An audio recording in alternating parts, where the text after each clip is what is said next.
Friends, good morning. నా పేరు Srikanth. Database అనేది ఎందుకు యూజ్ అవుతుంది అనేది తెలుసుకుందాము. సో మనకు వెబ్ అప్లికేషన్ చూసుకున్నట్లయితే మామూలుగా వచ్చేసి మనకు కొన్ని ఆన్లైన్ వెబ్సైట్స్ కానీ వాటిలో లాగిన్ అయ్యేటప్పుడు మనకు యూజర్ నేమ్, ఐడి, పాస్వర్డ్స్ అని టైప్ చేయమని అడుగుతుంటాయి. అదే మనకు ఫేస్బుక్ అని చూస్తున్నట్లయితే ఫేస్బుక్లో కానీ వాట్సాప్లో కానీ ఎనీథింగ్ ఏదైనా ఒక యాప్ కానీ దేంట్లో కానీ మనం రిజిస్టర్ కావాలంటే ఫస్ట్ మనం యూజర్ నేమ్, ఐడి, పాస్వర్డ్స్ అనేవి ఇస్తుంటాం. సో మీకు యూజర్ నేమ్, ఐడి, పాస్వర్డ్స్ అనేది ఎప్పుడైతే టైప్ చేసేసి లాగిన్ క్లిక్ చేశారో ఆటోమేటిక్గా మీ ఇన్ఫర్మేషన్ అనేది డేటాబేస్లో స్టోర్ అవుతూ ఉంటుంది. ఓకేనా?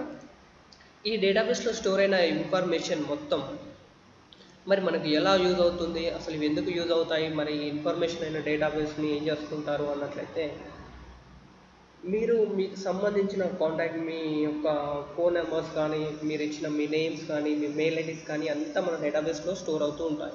సో ఈ స్టోర్ అయిన మెయిల్ ఐడీస్ తోటి కానీ మీ ఫోన్ నెంబర్స్తో కానీ వాటిని మనము మన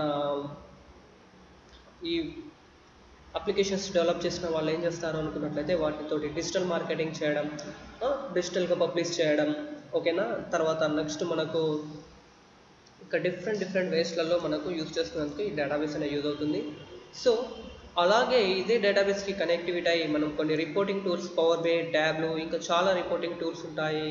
ఓకేనా? ఈ టూల్స్ తోటి మనం ఏం చేస్తామంటే ఇందులో ఉన్న తర్వాత మనకు కొన్ని డేటాబేస్, ఫర్ ఎగ్జాంపుల్ ఓన్లీ నాకు 17 ఇయర్స్ వాళ్ళకి 17 ఇయర్స్ ఎంతమంది ఉన్నారో వాళ్ళ లిస్ట్ కావాలి అన్నప్పుడు మనం ఏం చేస్తామంటే ఈ 17 ఇయర్స్ సంబంధించిన డేటా అంతా తీసేసుకొని ఒక రిపోర్ట్ జనరేట్ చేయడము, ట్యాబ్లు లేకపోతే పవర్ బై, ఇంకా ఎనీథింగ్ ఒక రిపోర్టింగ్ టూల్స్ కానీ లేదా వెబ్ అప్లికేషన్స్ కానీ ఇలా మనం డిఫరెంట్ అప్లికేషన్స్ చేయడానికి మనకు ఈ యొక్క డేటాబేస్ అనేది యూజ్ అవుతూ ఉంటుంది. సో ఈ డేటాబేస్ అనేది మరి ఎలా ఉంటుంది అనేది తెలుసుకుందాము. ఫస్ట్ మనము ఎస్క్యూఎల్ సర్వర్ మేనేజ్మెంట్ స్టూడియోలోకి వెళ్ళినట్లయితే చూడండి, మనకు డేటాబేసెస్ అని ఇలా ఇండివిజువల్గా ఉంటాయి. ఈ డేటాబేసెస్లో డిఫరెంట్ నేమ్స్ తోటి మనకు డిఫరెంట్ డేటాబేసెస్ ఉంటాయి. సో మనం ఎప్పుడైతే ఇక్కడ క్రియేట్ డేటాబేస్ అనేది నేను చెప్తాను మీకు ఫర్దర్ క్లాస్లో, డేటాబేసెస్ ఎలా క్రియేట్ చేస్తారు, టేబుల్స్ ఎలా క్రియేట్ చేస్తారు అన్నది. సో మనం ఎప్పుడైతే ఇక్కడ డేటాబేస్ అనేది క్రియేట్ చేసేసుకుంటామో ఇక్కడ ఆటోమేటిక్గా డేటాబేసెస్ క్రియేట్ అవుతాయి. చూడండి ఒకసారి డేటాబేస్ అనేది ఎక్కడ ఎలా స్టోర్ అవుతుందో ప్రతి ఒక్క దానికి ఒక డేటాబేస్ అనేది స్టోర్ అవుతూ ఉంటాయి. ఇప్పుడు నేను ప్రాక్టీస్కి రైట్ క్లిక్ ఇచ్చేసి ప్రాపర్టీస్కి వెళ్ళండి.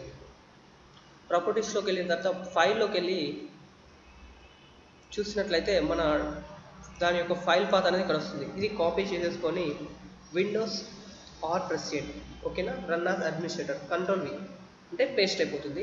ఓకే అని క్లిక్ చేసినట్లయితే చూడండి ఇది మన యొక్క సిస్టమ్ యొక్క మన డేటాబేస్. ఈ డేటాబేస్లో మనం ఎన్ని డేటాబేసెస్ అని క్రియేట్ చేసామో అవన్నీ డేటాబేసెస్ ఇలా ఇండివిజువల్గా క్రియేట్ అవుతూ ఉంటాయి.